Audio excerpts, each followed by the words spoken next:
Hello, I am doctor Pratibha Pagar, gastroenterologist म्हणजेच पोटविकार तज्ञ. I am working at care edge hospital, Soham hospital at Nashik.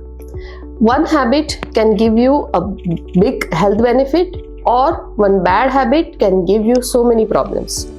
Simple habit, late night eating. Okay, जर तुम्ही रात्री 10 वाजेनंतर जेवताय तर तुम्हाला डायजेशनशी निगडीत काही ना काही समस्या नक्कीच जाणवतात.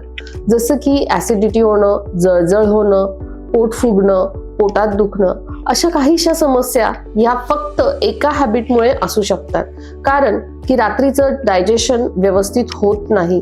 रात्री 10 नंतर जेव्हा आपण जेवतो तेव्हा आपली डायजेशन प्रोसेस स्लो झालेली असते, त्याच्यामुळे स्लीप पण डिस्टर्ब होते.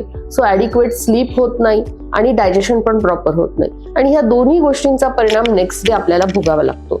सो सिम्पल, जर तुम्ही लवकर जेवू शकाल, प्रिफरेबली संध्याकाळी 8 वाजेच्या आधी, तर नक्कीच तुम्हाला फायदा होईल. So one small habit can give you big health benefit. Thanks.